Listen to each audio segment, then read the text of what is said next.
Alright, I am super confused as to what's going on here, but we're gonna keep going.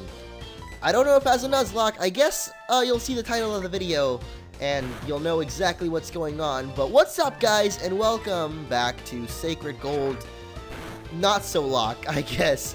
A lot of you guys actually told me that apparently because it was a scripted healing and it wasn't me healing the Pokemon, they are actually healed up again. I don't know if this is a real rule or whatever. So I'm really not sure what to do right now, but apparently all of the Pokemon that I have right now are still in the Nuzlocke, I guess. I don't know. This is what some people told me. I really have no idea if this is true or not. But honestly, I don't know. I just want to have a little talk today. Just, you know, whenever I'm feeling down, reading YouTube comments, especially on Nuzlocke videos, it really boosts my spirits to know that there's so many people out there that think I'm such a great Pokemon player. And they know it, you know? Because sometimes people misclick moves, but that's not their fault. I mean, it's the Nuzlocke's fault. That's why, you know, I'm a little sad today. Mainly because this Nuzlocke has made me cry a few times. Not only with Pokemon dying, but just, I don't know. I don't think I'm very good at this game, so choosing to do my first Nuzlocke, I wanted to do it more for fun, just to see what the challenge would be like and stuff, and it's just a lot of times I read a lot of the comments and I just get very sad, but that's fine. I can move on from that, obviously. It's just that I honestly think I just picked a really bad game to do my first Nuzlocke of because, well, for one, this game is really hard as it is. Well, not super hard, but it's definitely more of a challenge than the usual Pokemon games, so that's probably my own fault. And most of the deaths have honestly just been my own being stupid or getting cocky. And, you know, I'm alright with that just because, I don't know, that's just the way I am.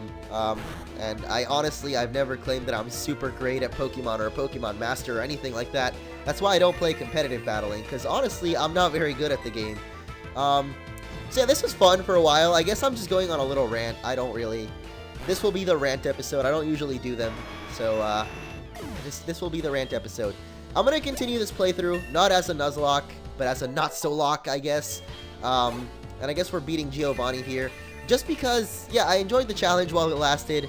Honestly, I just don't think I'm good enough to do it. I play Pokemon very recklessly. That's why I don't play competitive battling. And that's why I was so hesitant, I guess, to do a Nuzlocke challenge for a while. But it was fun. I will definitely come back to it at some point. Not right off the bat. Maybe after Pokemon X and Y, and probably with an easier game, or at least something that's not a hack that makes the game harder, basically. So this was already a harder version of a normal Pokemon game, and I decided to make it even harder by doing it Nuzlocke. So I'll definitely come back to doing Nuzlocks at some point, just not Bolt White or Blaze Black or whatever those are called, or anything of that sort of style that basically takes a hack or takes a normal game and makes it harder. Maybe I'll do like a normal Pokemon game and try to do that. And I know that I can do better. I just need to get my head in the game and actually practice, because I do know a lot about the game. I know that in these videos it seems like I don't, because, well, I don't really know. I do know a lot about it, and while watching back the recording myself, I'm just like you guys. I think, well, a lot of you guys. I'm not saying all of you, but watching back the recording, I'm like, I'm so dumb. Why did I make that choice there? But I really don't know. It's just the fact that I guess while playing the game, it's harder to actually think of everything through. So I don't know. Honestly, I know that I've made a lot of rookie mistakes in this playthrough, and I apologize to all those hardcore Pokemon fans out there that I let down. But even though it was a scripted battle, I'm gonna go with the fact that, you know, most of my main Pokemon died, and I know that still isn't the end of a Nuzlocke. I still have all the ones that are in the box, as well as Jesse and Skarner back at the daycare center, but that would involve me grinding them all the way up a ton of levels, and wow, okay, well, Fabi's probably about to die here as Nidoqueen is going for Earth Power, but let's find out, actually. Oh, wow, it didn't kill her.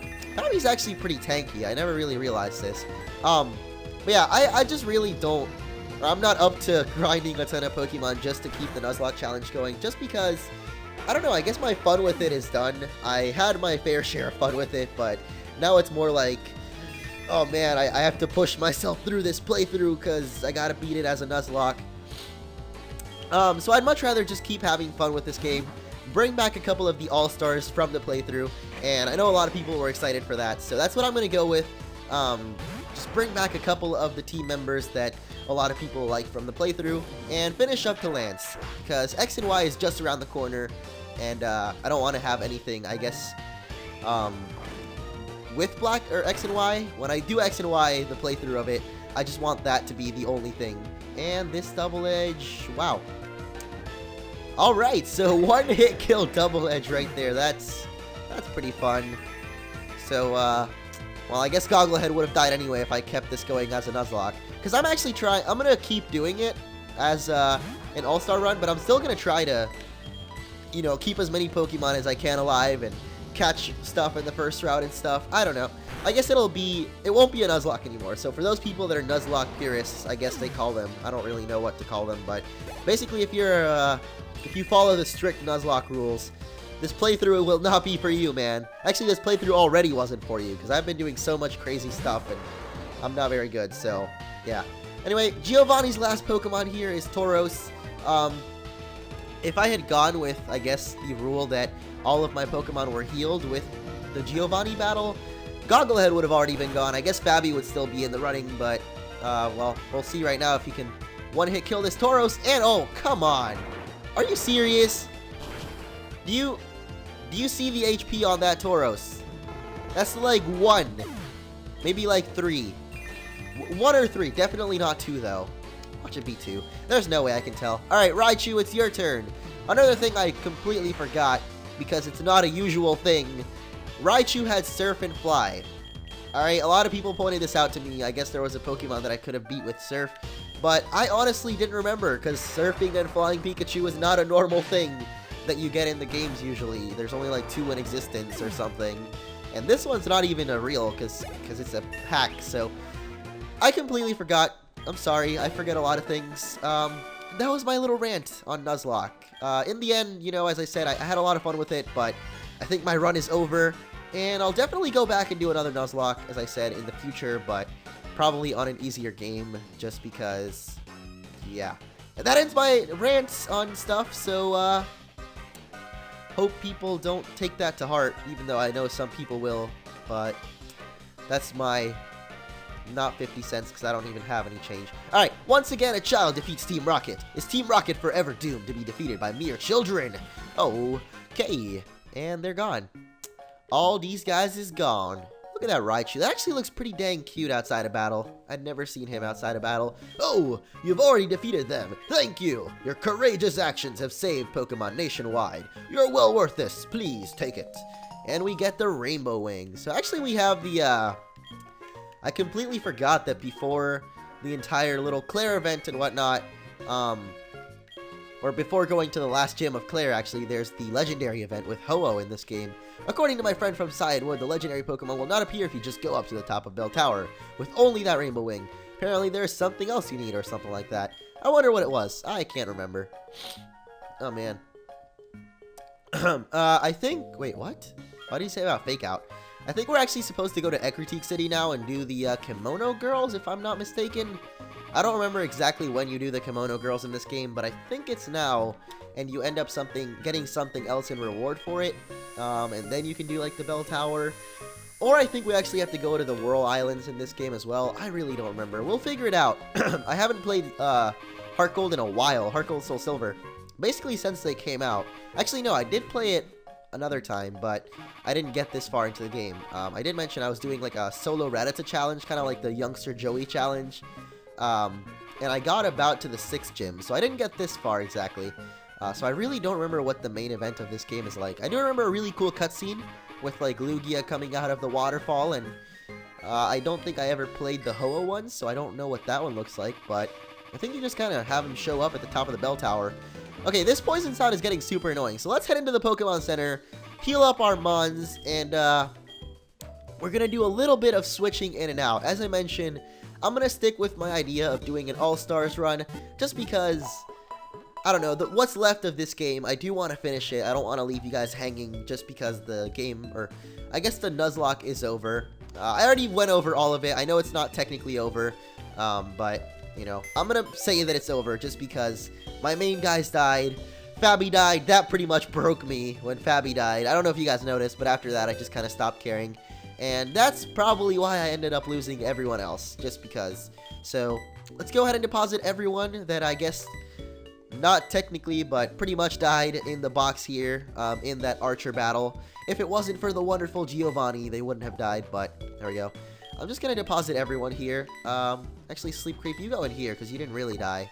And I guess Rob is gonna be our only team member, but Rob is gonna be gone in a second here. So, let's go through our death box here and remind ourselves of our wonderful adventure in Nuzlocke. And I guess next time I'll continue this as a normal all-star playthrough, but first off, we have Flax the Seedot. He gave his life for the greater good of others. I actually don't remember exactly when he died, but I know that he was level 4, so he probably died really early on. He was actually our first death in Nuzlocke. Josh Jr., our super starter here, he was really close to evolving. I think 2 levels more and he would have been a crocodile at least, but he ended up dying in the Slowpoke well, or sorry, in the Union Cave. I don't remember exactly to what. Nicola the Magnemite, of course, the counterpart to Tesla for my Black and White 2 playthrough. Then, of course, we had Darwin, one of the fan favorites, definitely. But Darwin died to Bugsy Scyther, and I had to make things correct by getting rid of him, since he did technically die. Next up, we've got Fuego the Fourth, the Charmeleon. He just says Fuego there, but he was Fuego the Fourth in my eyes. I don't remember when he dies. I think he died near Goldenrod City at some point, so he was also a pretty big fan favorite just because I've used so many Fuegos before. What does Solar Power even do? Actually don't know that ability. Sorry, you're not.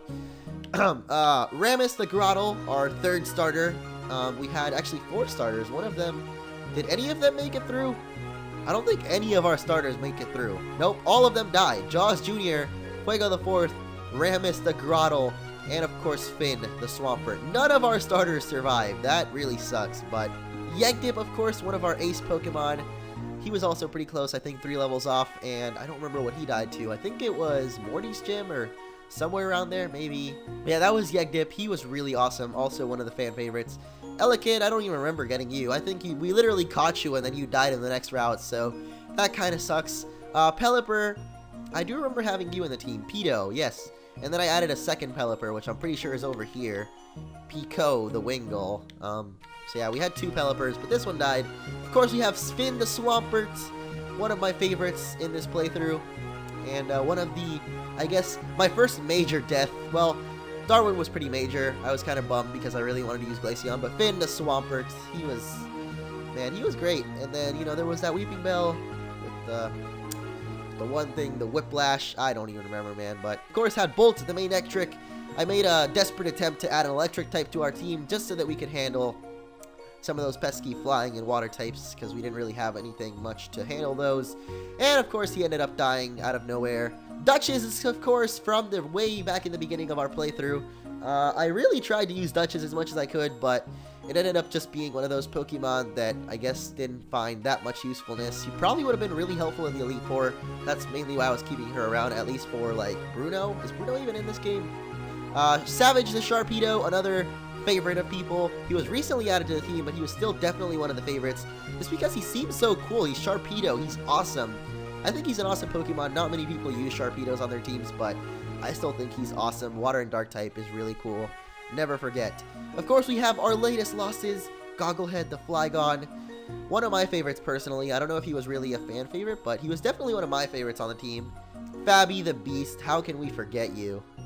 I mean, this pretty much, as soon as Fabi died, I just kind of gave up because Fabi was our last hope. She was definitely a beacon of hope when Whitney came around and Fuego the 4th died, and I was just like, man, we are not going to do this. We're not going to finish this Nuzlocke. And then Fabi came along, tore through Whitney, and ever since then, with her drought ability, she's just been pretty much the ace of the team. I'd say if anything comes out of this Nuzlocke, Fabi will forever be remembered by a lot of people. Raichu the Raichu, the surfing and flying Raichu that we got in Cyanwood City. Of course, we had to raise someone's happiness all the way to actually get this guy. I'm pretty sure it was actually Fabi that allowed us to get this guy. But he was actually really cool. I'm kind of sad that I didn't get to use more of him. I don't know.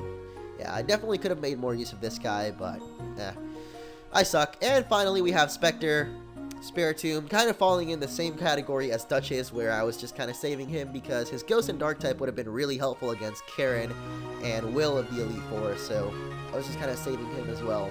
So that wraps up pretty much everyone that died in this playthrough. Of course, we also have Rob the Gyarados. He's just kind of a Gyarados, a red Gyarados, and I guess he would have been the replacement of Savage if I hadn't lost everyone else. So let's go to the All-Stars. We've got Fabi up first. Of course, how can an All-Stars team be without Fabi? Rob, you actually don't go in the death box. You technically go in the catch box because you never really died. So go in there. Fabi the Beast, of course, is going to be our first All-Star. There's no way she shouldn't be on the team. She's been the shining hope of this playthrough. And next up, I am actually going to be adding Finn. Finn, I feel like, was one of the ace Pokemon along with Fabi, until that Weeping Bell came along and just kind of whipped him into shape and was just like, I don't know. I was very sad about that, but we're definitely going to add Finn here to the team. Next up, I'm going to add Darwin, actually. Of course, she is super underleveled, or he is, so there's definitely going to be some training involved. I don't know what I'm going to do, actually. I'm probably just going to catch them up so that they're all about equal level, around 50 probably. And we'll go from there with an all-star team. But Darwin, definitely one of the Pokemon I really liked throughout this playthrough. And it was kind of sad to see him go really early on, so I'm excited to see him go up against Claire eventually and see how he does. Gogglehead, you're going to be next up. As I said, I really like Flygon in this playthrough. I don't get to use Flygon very often, and he's actually my favorite dragon. Like, out of all the dragon Pokemon that you get in the games, Flygon is definitely my favorite. I don't know, he's just kind of a weird one out, but I really like Flygon. And next up, I'm actually going to be adding Yegdip on the team. This one was definitely one that you guys commented a lot, along with Darwin, actually.